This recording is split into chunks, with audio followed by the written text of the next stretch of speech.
Josh, Phoenix, Arizona, the great KKNT. Quickly, go.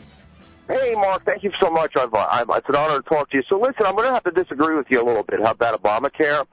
I've had the pleasure of studying healthcare delivery around the world for the last couple of years, and I can just tell you something, that the Obamacare plan was, besides the fact that it was something that was presented by conservatives, and I'm sort of a Republican, whether it was the American Enterprise or whether it was Newt Gingrich or whether it was Dole, it's basically based on the model that the reason why you have to include everybody is so that you have healthy people paying into premiums so unhealthy people can be subsidized for a while. Our delivery in health care in America, though we have great health care if you can afford it, is uneven and unfair. And before Obamacare, or let's say just historically, we've had ration care.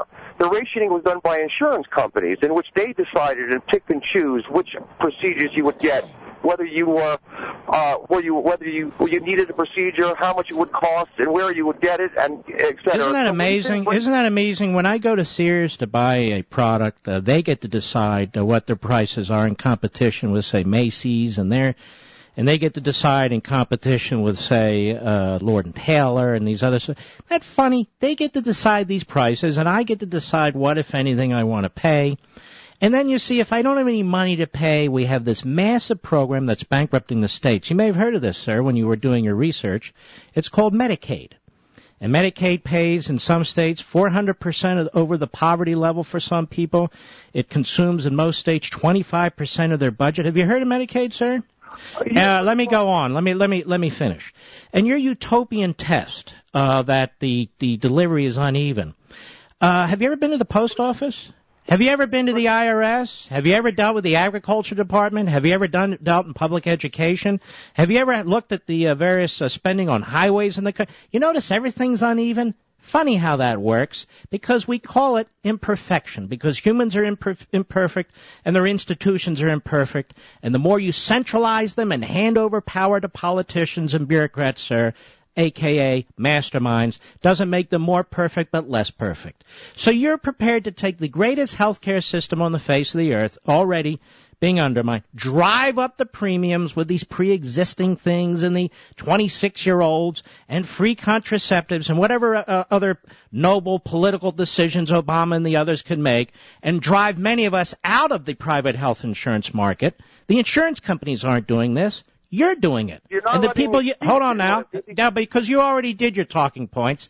Now I'm going to be a liberal, and I'm going to go through the whole damn thing. We are well aware of these issues, sir. We debated them for a couple of years now, and the American people rejected it. Now, despite everything I've just said, it won't change one damn thing you think. But let's pretend that we're both right or we're both wrong. I notice in your little diatribe you never brought up the Constitution, did you? Well, the problem is... So what is the constitutional basis, pal, for any of this? Give him the 20-second Marxist clock. Go. No, but you still have not given one rationale. You're talking over me. All I'm saying to you is that I'm not angry at you. I'm not angry at the Constitution. Pal, stop with this Gestalt crap. I just asked you a question, and I'll try again as you mumble your way through this like Patrick Leahy. What is the constitutional basis for Obamacare? Go. You're not defining the problem. You are just screaming at Obama. All right, get out of here. I can't take it. No, I'm not defining the problem. I addressed every point he made, and then I threw one on the table that he can't answer. And none of the liberals can answer without lying. And yes, ladies and gentlemen, I have passion. That's right. I don't sit here and pretend that I'm something I'm not. I don't sit here and pretend that I'm not a human being. No. And when people are trying to destroy this country, trying to pull wool over your eyes, and they do it over and over and over again, I'm not going to sit here and talk like we're talking about whether or not to get an almond Mounds bar or just a Mounds bar. No. You can sue insurance companies. You can appeal their claims. You got lawyers who become filthy rich, bringing suits against doctors and hospitals and all the rest. Can you sue the federal government when it makes a decision, a bad decision? Only if the federal government lets you sue it. So what's your appeal going to be when your coverage is denied? There isn't going to be an appeal.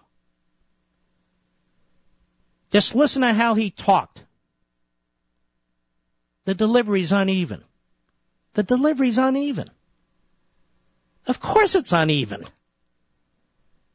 I don't know where delivery's perfectly even anywhere. Do you, Mr. Producer? You can call a plumber in the Yellow Pages, pick one, an electrician. You can choose a veterinarian to take your dog to. You can pick a painter. You can buy a car. None of it's even. It's all uneven. It's called liberty. And we like it. And we get to make choices. And we learn from our mistakes and our failures. It's called liberty, where we treat the individual like a human being. Did I say that too loudly? I'll be right back.